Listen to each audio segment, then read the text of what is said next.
नंदगाम। कल हम लोग सुन रहे थे, भगवान के सब सखा कहने लगे बोले लाला हमारा ब्याह है जाएगो, चर्चा कर ले।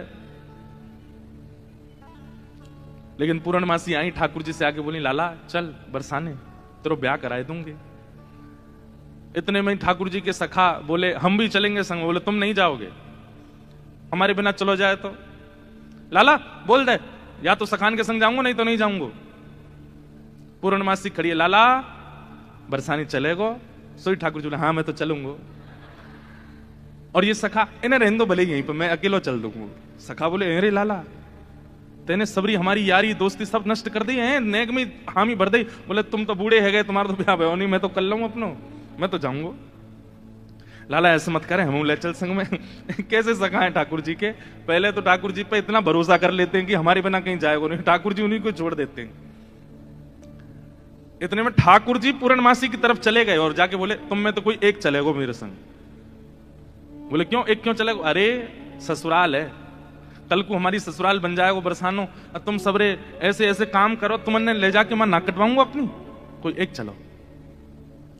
मधुमंगल मन सुखा तन सुखा धन सुखा ठाकुर जी के।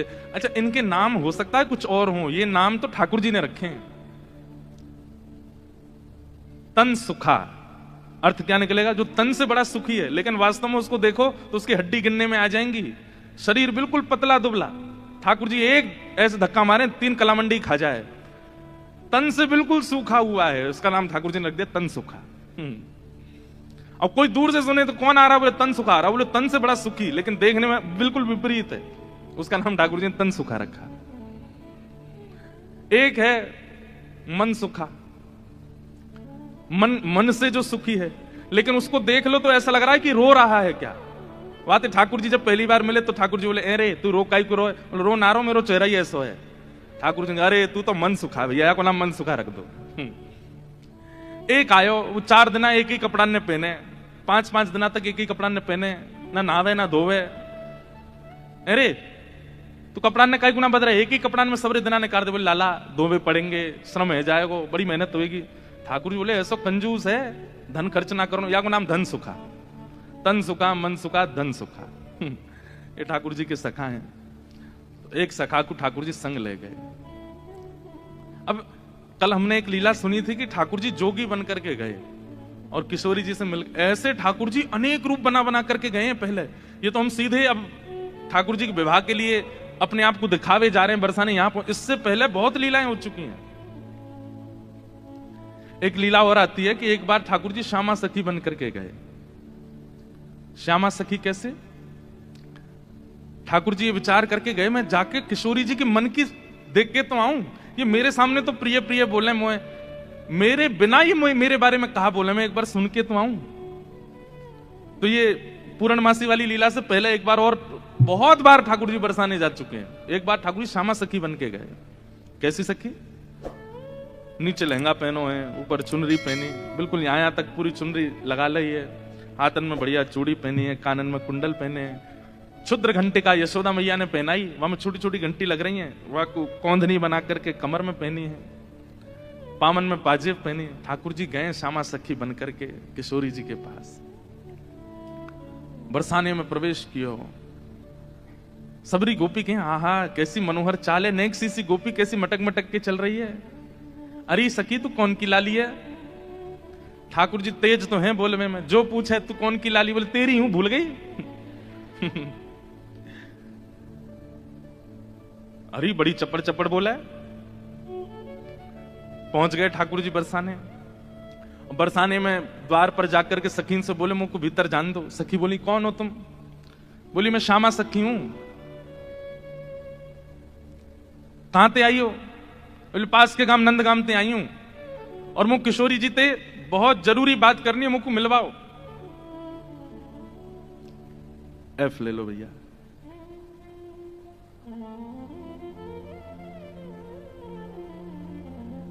ठाकुर जी भीतर गए। सखीन ने बोली बोले भानु बाबा के पास जाओ, शिकायत आदि करनी है, कोई न्याय चाहिए तो वहां जाओ, ये किशोरी जी के पास आवे के लिए नहीं है।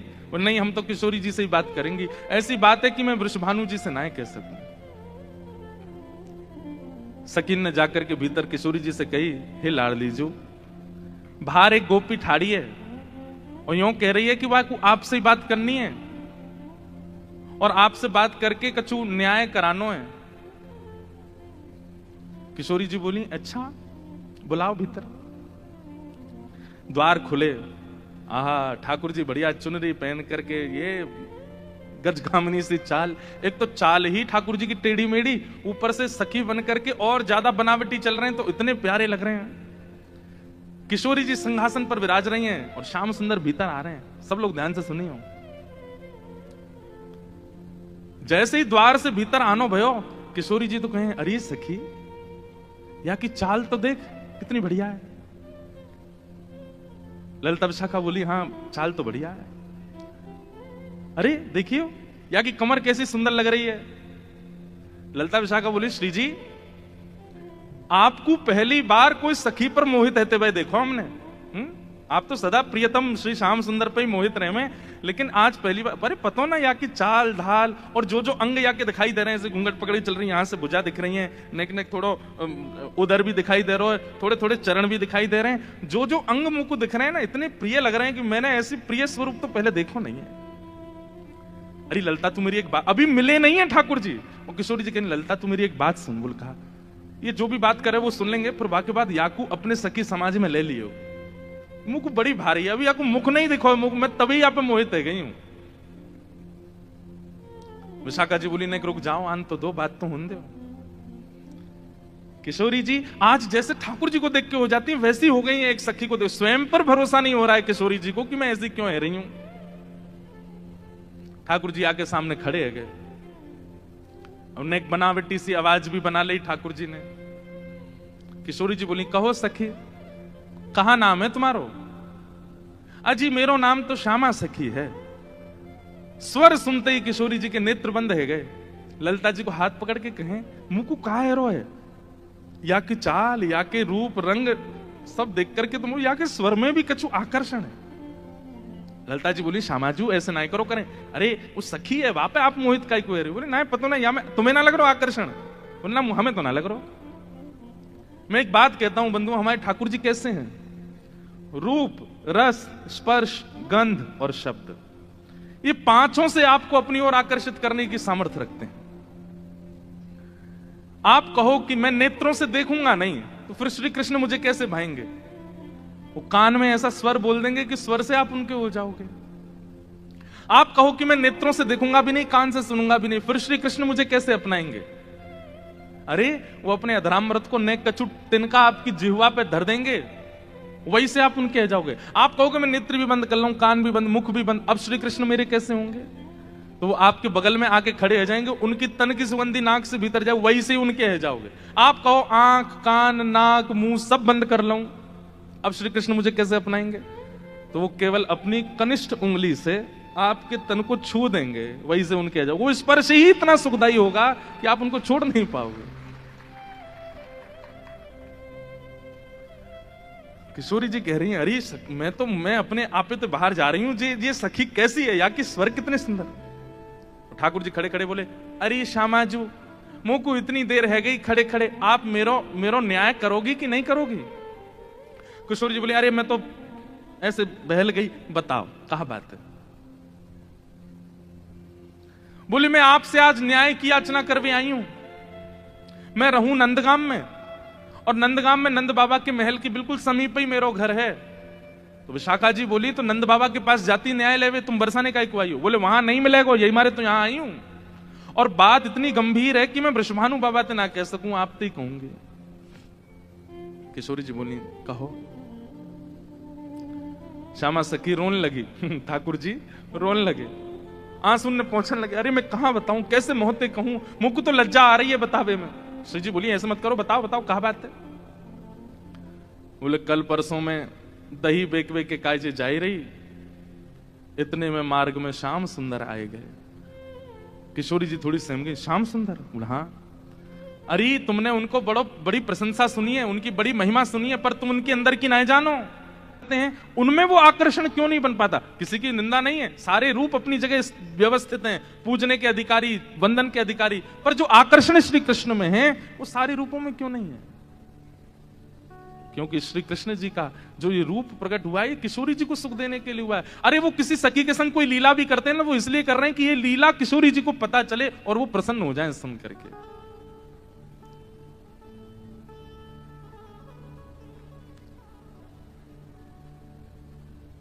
मेरे सामने एक शब्द नहीं बोली उनके बारे में। श्यामा सखी बोली, पहले तो मैंने संदेह में सुनी कि किशोरी जी को और हमारे नंद के लाला को कछु प्रेम संबंध है, पर आज तो मुंह को ऐसा लग रहा हो वास्तव में हते। किशोरी जी बोली, नहीं नहीं ऐसी कोई बात नहीं है, ये तो सब तुमने ऐसी मन। नहीं नहीं नहीं, मुंह को तो लग रही है ऐसा। आप इतनों कैसे जानो वाक्य के बारे में, इतनों कैसे मानो वाक्य के बारे में। किशोरी जी एक बात बताऊं? बोले हाँ। बोले मैं अकेली नहीं हूं शिकायत करने वाली, ऐसी अनेक बैठी हैं। आपको ऐसा लग रहा है कि श्याम सुंदर तो केवल लीला कर रहे हैं, पर इस वक्त यही समय श्याम सुंदर कोई और सखी के संग भी ऐसी क्रिया कर रहे होंगे। वहां को मार्ग रोक रहे होंगे, वहां के हाथ पकड़ रहे होंगे, वहां की चुनरी उड़ा रहे होंगे, वहां की मटकी फोड़ रहे होंगे। और न्याय विश्वास होवे, आपको अगर बहुत प्रेम है तो आप श्याम सुंदर को पुकार के देख लो, यदि वो आ जाएं तो मैं मान जाऊंगी। आमेंगे ही नहीं। ठाकुर जी कह रहे हैं मैं तो सामने ही खड़ा हूं, मैं कैसे आऊंगा। किशोरी जी से कह रहे हैं ललिता विशाखा है भूल जाओ, बाकी सब बातें ने भूल जाओ। आपको प्रेम है ना श्याम सुंदर से, तो मैं आपसे शर्त लगाए के कह रही हूं, आप पुकारो। और यदि श्याम सुंदर आपके सामने आए गए तो जीवन भर आप दोनों की चाकरी करूंगी। ये श्यामा सखी को वचन है आपके लिए, बुलाए लो। किशोरी जी बोली, देख मोते मत बोले, मैं जानू, मुझको प्रबल विश्वास है कि श्याम सुंदर आ जाएंगे। मैं बस टेर लगाऊंगी और दौड़े दौड़े आवेंगे। श्यामा सखी बोली, आज है जाए, बुलाए के देख लो आ जाए कि नहीं। किशोरी जी तुरंत नेत्र बंद करके बैठी और जैसे ही अपने प्रियतम का स्मरण किया है, हूं तो दासी नित्य तिहारी, हूं तो दासी नित्य तिहारी। प्राणनाथ जीवन धन मेरे, प्राणनाथ जीवन धन मेरे, हो तुम पे मैं बलिहारी, हो तो दासी नित्य तिहारी, हो तो दासी नित्य तिहारी, हो तो दासी नित्य तिहारी, हो तो दासी नित्य। हमारे भारत में एक बड़े अच्छे रसिक हुए श्री हनुमान प्रसाद पोद्दार जी महाराज भाई जी। उन्होंने षोडश गीत लिखे हैं। एक गीत ठाकुर जी गा रहे हैं किशोरी जी के लिए और दूसरा गीत किशोरी जी गा रही हैं ठाकुर जी के लिए। इतना सुंदर है, मेरा बहुत समय से मन है कि कभी मैं षोडश गीत पर चर्चा करूं। 16 गीत जो हमारे भाई जी ने गाए हैं बहुत सुंदर है। उनमें से एक गीत ये किशोरी जी गा रही हैं ठाकुर जी के लिए। क्या कह रही हैं? चाहे तुम अति प्रेम करो, तन मन सो मोहे अपनाओ। चाहे तुम अति प्रेम करो, तन मन सो मोहे अपनाओ। हूं तो दासी नित्य तिहारी, हूं तो दासी नित्य तिहारी। नेत्र बंद करके किशोरी जी स्मरण कर रही हैं श्याम सुंदर को, और जब कह रही हैं कि हे श्याम सुंदर मैं तो आपकी दासी हूं, जबकि ये बात गलत है। ठाकुर जी दास मानते हैं अपने आप को किशोरी जी के चरणों का, लेकिन आज किशोरी जी ने वास्तव में तो बात यह है कि जैसे ही नेत्र बंद किए हैं किशोरी जी ने और स्मरण करना प्रारंभ किया, कहां है श्याम सुंदर, कहां है मेरे प्राणनाथ, कहां है मेरे जीवन धन। तो जैसे किशोरी जी ने नेत्र बंद करके स्मरण कियो तो किशोरी जी पूरे ब्रजमंडल में भ्रमण कर आई, लेकिन ठाकुर जी नहीं मिले। किशोरी जी बोली, हाँ श्याम सुंदर गए कहां, आज मेरे प्राणनाथ गए कहां। और ध्यान लगा करके देखो, श्याम सुंदर किसी गिरी कुंज में तो नहीं बैठे, कहीं यमुना तट पे तो नहीं बैठे, कहीं दूर तो नहीं चले गए, दिख क्यों नहीं रहे हैं। और तभी किशोरी जी को ढूंढते ढूंढते ढूंढते दिखाई दियो बरसानो भवन। किशोरी जी कह रही है बरसानो भवन क्यों दिख रहा है? तभी किशोरी जी को दिखाई दियो अपनो ही निकुंज, ये मेरो निकुंज कहीं को दिखाई दे रहा है। अरे कहीं ऐसा तो नहीं श्याम सुंदर यहीं कहीं छुप करके बैठे हैं? और मन में ध्यान से देखो तो किशोरी जी को अपनो ही अंतःपुर दिखाई देने लगो। किशोरी जी बोली मेरे अंतःपुर में तो केवल ललिता है, विशाखा है, मैं हूं और श्यामा सखी। और ध्यान लगा करके देखो तो क्षुद्र घंटिका दिखाई देने लगी जो श्यामा सखी ने पहन रखी है। किशोरी जी बोली ये क्या क्षुद्र घंटिका? ये तो मैंने अभी कहीं, अरे ये तो श्यामा सखी की कमर पे देखी। और जब और ध्यान लगा करके देखो तो घूंघट के भीतर कमल नैन मटक रहे हैं, इधर उधर आंख मटका रहे हैं।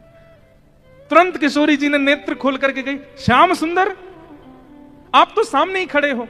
और जैसे ये बात कही ललिता विशाखा दौड़ करके कहां है कहां है कहां? बोले यही श्यामा सखी, पकड़ो याकू। ठाकुर जी दौड़ने लगे वहां से, इतने में ही पकड़ ली और पकड़ करके जैसे ही चुनरी उतारी, आहा श्याम सुंदर तो सामने ही खड़े।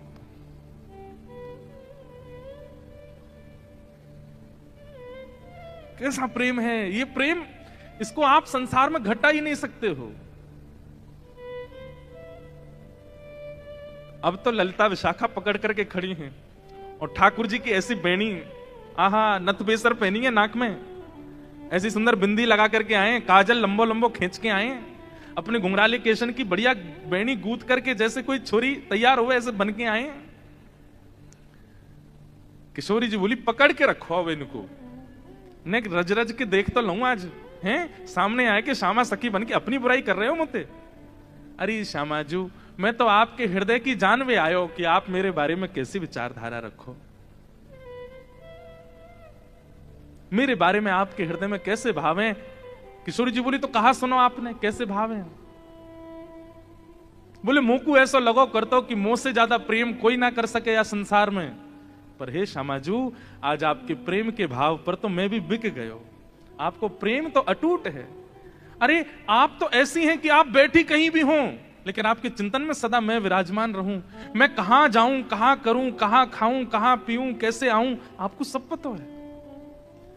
बंधुओं ये प्रेम की चरम स्थिति होती है कि आप केवल ध्यान में ही अनुभव कर लेते हैं अपने प्रेमी का। ये आज के समय में संभव नहीं है। हां इतना संभव जरूर है कि जैसे मां का प्रेम जो है ना वो तो भी शुद्ध होता है अपने पुत्र के प्रति, पुत्री के प्रति। तो पुत्र के ऊपर कोई घटना या संकट आ जाए तो मां को थोड़ा थोड़ा अनुभव होने लगता है। मां को ऐसा लगता है आज मुझे घबराहट सी हो रही है, जरा फोन करके पूछो तो बेटा कहां है। वो बेटा को फोन करती है तो पता चलता है आज स्कूटर से गिर गया है, पैर में लग गई है, पढ़ने गया है हॉस्टल में। अच्छा मुझे सुबह से ही लग रहा था कुछ तो दिक्कत है। इतना अनुभव मां को तो हो जाता है और इतना अनुभव कई कई पत्नियों को भी अपने प्रियतम का हो जाता है कि शायद कुछ गड़बड़ है थोड़ा, लेकिन इससे अधिक की स्थिति में आज के लोग नहीं जा सकते। पर श्री जी वो तो नेत्र बंद करके ध्यान करके पता कर लेती हैं कि श्याम सुंदर इस वक्त कहां है,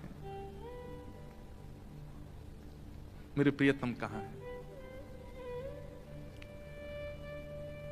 किशोरी जी ने कही आज एक काम करो, बोले कहा द्वार सब बंद कर दो, चटकन ही लगा दो, आज जान नहीं देंगे इनको, आज यहीं बैठाओ। बड़ी श्यामा सखी बन के आई हो, इधर आओ।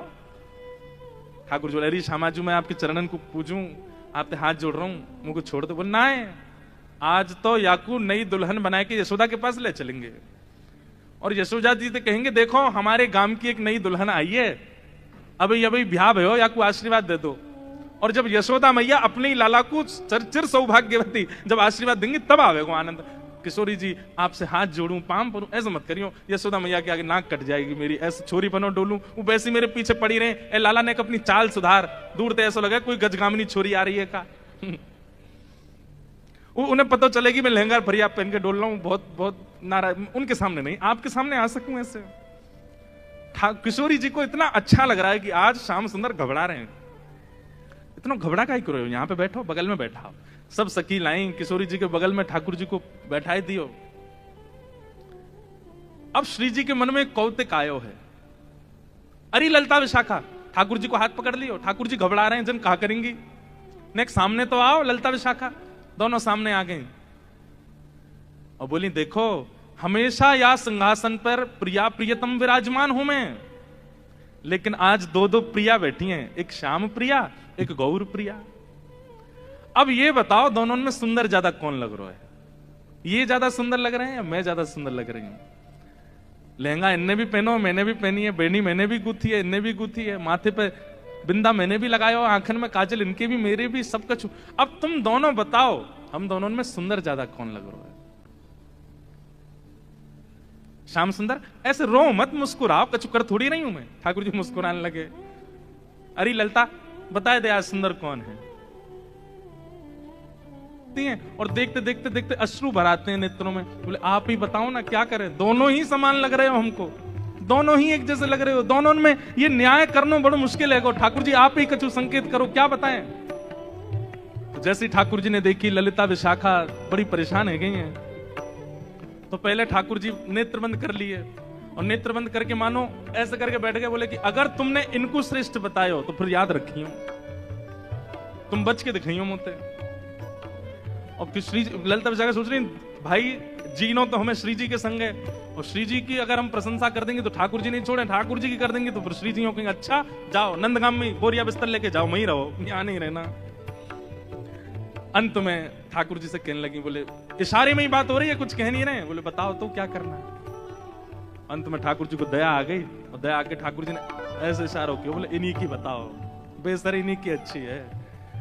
बोले मेरी प्रशंसा कर दोगे मोहे सुख नहीं मिलेगा, इनकी प्रशंसा करोगे ये राजी भी आ जाएंगी, मोहे भी सुख मिलेगा। हाँ हाँ।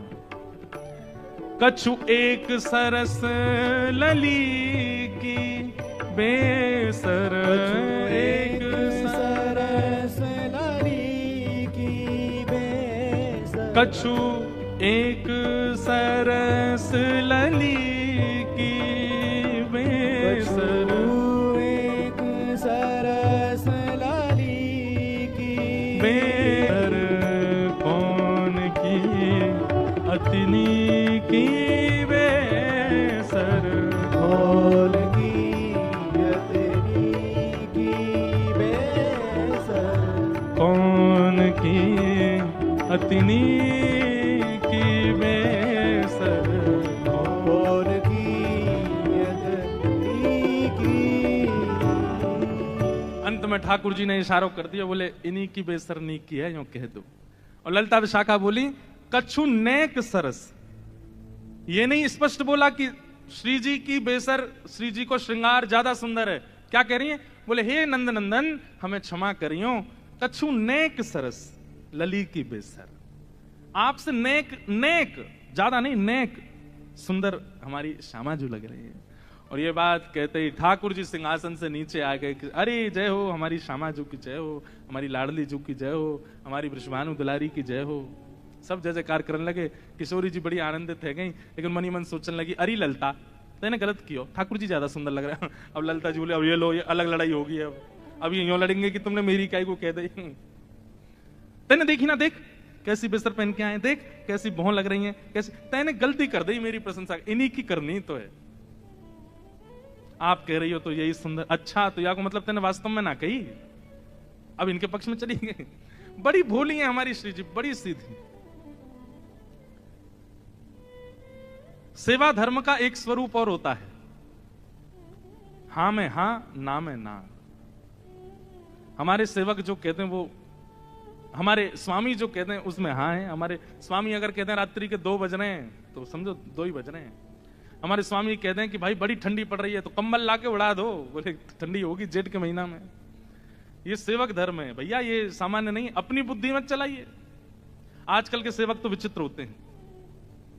गुरुजी ने अपने चेला से कही, चेला राम रात्रि हो गई बेटा, चलो लाइट बंद कर दो। बोले गुरुजी आंख बंद कर लो, अंधेरा अपने आप हो जाएगा।